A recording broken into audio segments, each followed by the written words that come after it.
आज हमारा टॉपिक है supply. Supply under GST.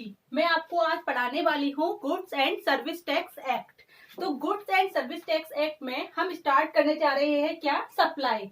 Supply जो कि डिफाइन किया गया है कहाँ पर, section 7 of CGST act, section 7 of central goods and service tax.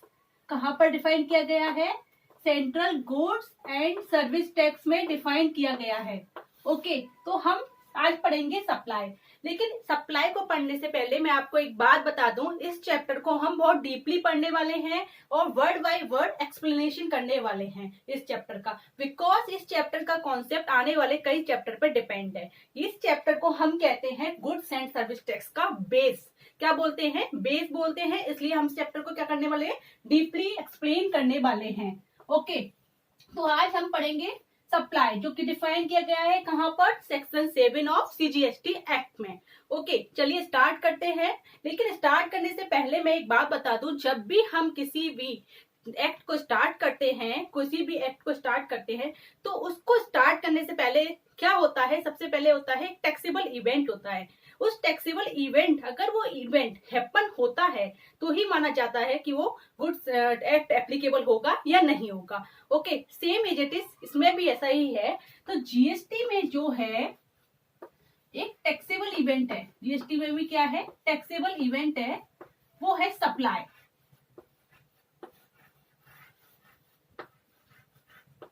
जैसे हमने अपने प्रीवियस एक्ट में पढ़ा था, इससे पहले goods and service tax act से पहले हमारे पास हुआ करता था एक्साइज। उसमें जो टैक्सेबल इवेंट क्या हुआ करता था, प्रोडक्शन और मैन्युफैक्चरिंग ऑफ गुड्स। तो वो उसके होते ही क्या लगती थी, एक्साइज ड्यूटी एप्लीकेबल हो जाती थी। Same as it is GST में अगर हम बात करेंगे तो जीएसटी में क्या है टैक्सेबल इवेंट, सप्लाई। क्या है सप्लाई, सप्लाई किस चीज की सप्लाई की बारे में बात कर रहे हैं, either the supply of goods or supply of service, either the supply of goods or the supply of service, या फिर गुड्स और सर्विस बोथ, गुड्स और सर्विस बोथ। सप्लाई गुड्स की भी हो सकती है, सप्लाई सर्विस की भी हो सकती है, सप्लाई दोनों की हो सकती है। मैंने क्या बोला, बोथ। हो सकता है गुड्स और सर्विस दोनों साथ में ही सप्लाई हुए हैं। Okay, for example mister x ने मिस्टर बाई से कार परचेज की। क्या परचेज किया है, यहाँ पे उन्होंने कार परचेज की है। तो मिस्टर बाई ने मिस्टर एक्स से बोला, यहाँ मिस्टर एक्स कौन है, सप्लायर है, एंड मिस्टर बाई कौन है, रिसिपिएंट है। ओके, मिस्टर एक्स सप्लायर है, मिस्टर एक्स बाई रिसिपिएंट है। तो मिस्टर एक्स ने मिस्टर बाई को क्या ट्रांसफर किया है, कार ट्रांसफर की है। That means mister by recipient है। जो एक्सेप्ट करता है वो होता है रिसिपिएंट और जो सप्लाई करता है वो होता है supplier.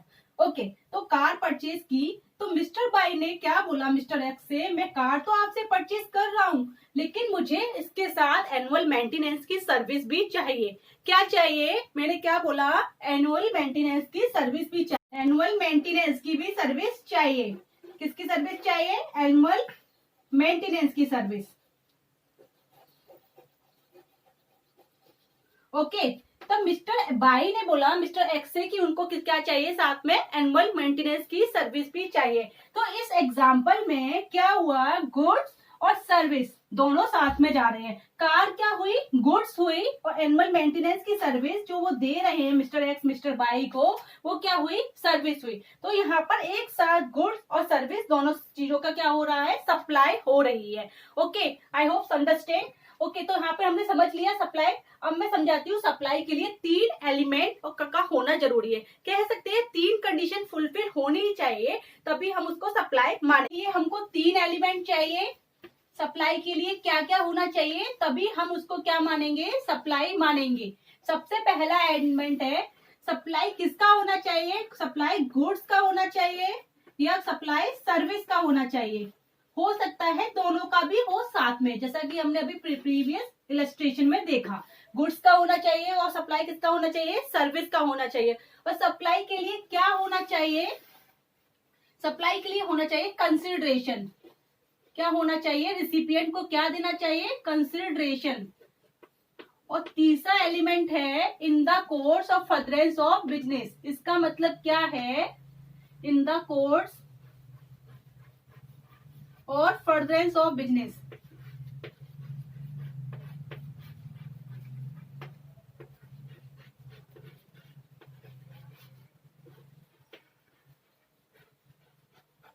That mean supplier engage होना चाहिए बिजनेस में।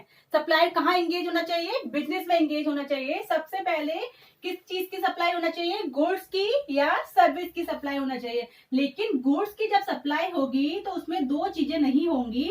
एक्सक्लूड किया है as per the definition of good, exclude किया है, क्या एक्सक्लूड किया है, मनी,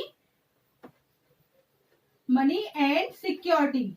दो चीजों को क्या किया है, as per the definition of goods, money and security को क्या किया है, एक्सक्लूड किया है। ओके, एज सर्विस की बात करते हैं तो सर्विस में भी तीन चीजों को एक्सक्लूड किया है। सर्विस क्या नहीं होगी, सर्विस गुड्स नहीं होगी, और ये सेम टू सेम टू चीजें।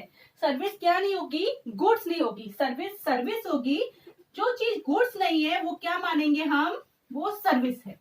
ओके, जो चीज गुड्स नहीं है वो सर्विस है। सेम एज इट इज, इन दो चीजों को भी एक्सक्लूड किया गया है, मनी एंड सिक्योरिटी। ओके, अब बात करते हैं कंसिडरेशन की। अब किसकी बात करते हैं, कंसिडरेशन की बात करते हैं। कंसिडरेशन का मतलब है as per the goods and service tax में कंसिडरेशन को जो डिफाइन किया है, मैं एक छोटे मैनर में बताती हूँ आपको, छोटे शब्दों में। वैसे तो कंसिडरेशन की डेफिनेशन बहुत डीपली हम सीखेंगे अपनी, लेकिन इसका मतलब हम बोलते हैं एनीथिंग इन रिटर्न। आपने जो बदले में दिया उसे हम कहते हैं consideration, anything in return. Okay, उसे हम बोलते हैं consideration. It may be in monetary terms, it may be in kind. ये मॉनेटरी भी हो सकता है और ये काइंड में भी हो सकता है। Okay, in may be money terms, it may be in kind. हो सकता है रिसिपिएंट ने उसको क्या कर दिया हो, गुड्स के बदले में सर्विस दे दी हो सकता है उसने किसी सप्लायर ने उसे कार्ड ट्रांसफर किए तो रिसिपिएंट ने उसको क्या दे दिया हो, एसी दे दिया हो। ओके, तो it may be in monetary और it may be in kind. Consideration कैसे भी हो सकता है। और उसके बाद इट मे बी, तीसरी कंडीशन कहती है it may be flow from. ये कोई कंपल्सरी रूल नहीं है कि कंसिडरेशन जो है वो रिसिपिएंट ही हमेशा देगा। जैसे फॉर एग्जांपल मैं कहती हूं मिस्टर एक्स ने मिस्टर बाई को, मिस्टर एक्स कौन है, सप्लायर है, इनका पेंटिंग का बिजनेस है। किसका बिजनेस है, पेंटिंग का बिजनेस है। और मिस्टर बाई यहाँ पर कौन है, रिसिपिएंट है। मिस्टर एक्स का पेंटिंग का बिजनेस है तो इन्होंने क्या ट्रांसफर किया, इनको पेंटिंग ट्रांसफर की। लेकिन मिस्टर बाई ने बोला कि मैं आपको कंसिडरेशन पे नहीं करूंगा, मैं आपको कंसिडरेशन पे नहीं करूंगा, लेकिन मेरे बदले जो कंसिडरेशन पे करेगा जो मेरा भाई है, मिस्टर बाई का जो भाई है, लेट करते हैं मिस्टर जेड, जो कि मिस्टर बाई का कौन है, ब्रदर है, वो आपको कंसिडरेशन पे करेगा। कौन कंसिडरेशन पे कर रहा है, ब्रदर पे कर रहा है। ओके, परचेज किसने की थी पेंटिंग, मिस्टर बाई ने, वो रिसिपिएंट हुए। लेकिन जो कंसिडरेशन पे किया जा रहा है मिस्टर एक्स को, वो मिस्टर जेड पे कर रहे हैं। That means it is not always compulsory कि consideration always flow from recipient. इसका मतलब ये है, मैं कह सकती हूँ नॉट ऑलवेज कंपल्सरी, ये कोई जरूरी नहीं है कि कंसिडरेशन हमेशा रिसिपिएंट की तरफ से ही आए। Okay, not always compulsory consideration flow from recipient. हो सकता है कोई थर्ड पार्टी उसका पेमेंट कर रही है, फ्लो फ्रॉम रिसिपिएंट।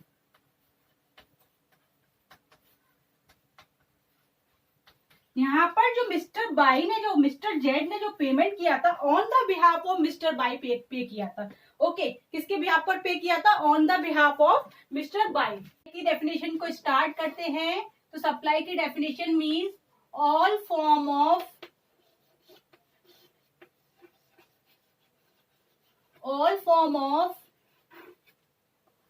सप्लाई, क्या बोला, ऑल फॉर्म ऑफ सप्लाई, मतलब कि जितने भी कॉमर्शियल ट्रांजेक्शन चल रहे हैं, जितने भी ट्रेड पार्लेंस में ट्रांजेक्शन चल रहे हैं, जितनी भी एक्टिविटीज हो रही हैं, उसे किसमें कवर किया गया है, सप्लाई की डेफिनेशन में कवर किया गया है। Okay, all form of supply of goods और service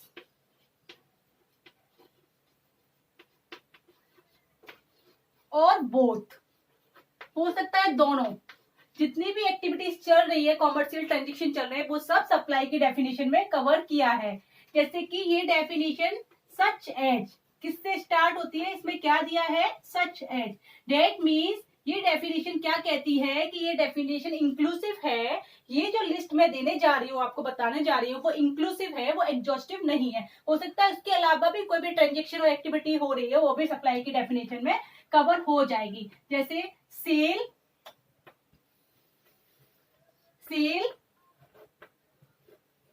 transfer,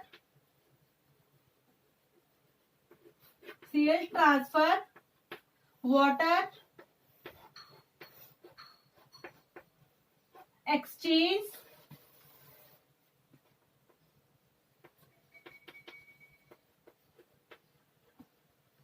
rental, lease and disposal. That means इन्होंने कुछ वर्ड्स दिए हैं, इन वर्ड्स को कवर किया है सप्लाई की डेफिनेशन में। Sale, transfer, barter exchange, rental, lease and disposal, इन सारे टर्म्स को कवर किया है सप्लाई की डेफिनेशन। इसके अलावा कोई भी एक्टिविटीज होती है, कोई भी ट्रांजेक्शन होती है, उसको भी हम यहाँ पर कवर करेंगे, because definition include the word such as. That means inclusive definition, that is a kind of only और ओनली एग्जाम्पल। ओके, मेड और एग्रीड टू बी मेड, क्या बोला, मेड और agreed to be made for a consideration, made or agreed to be made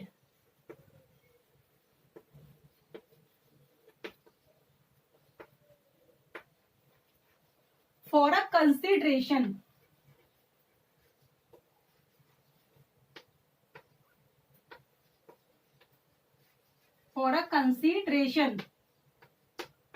in the course or furtherance of business।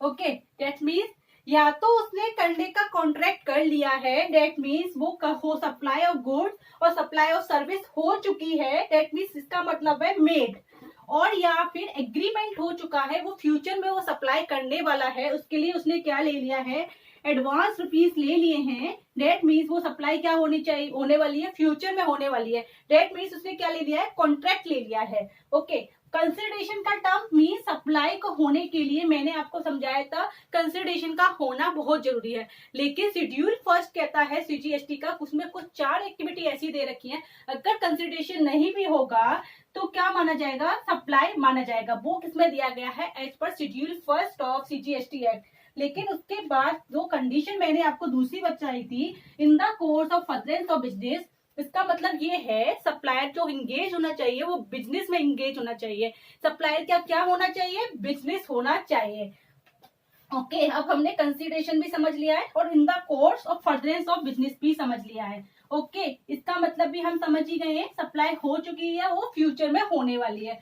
अब बात करते हैं sale, transfer, barter exchange, rental, lease, disposal की। ये terms हैं जो यूज किए गए हैं ओनली और डेफिनेशन में, इसके अलावा अदर टर्म्स भी हो सकते हैं, उसे क्या मानेंगे, हम सप्लाई मानेंगे। ओके, ये इलस्ट्रेटिव लिस्ट दे रखी है ओनली, जिसके अलावा और भी ट्रांजेक्शन और एक्टिविटी हो सकती है, वो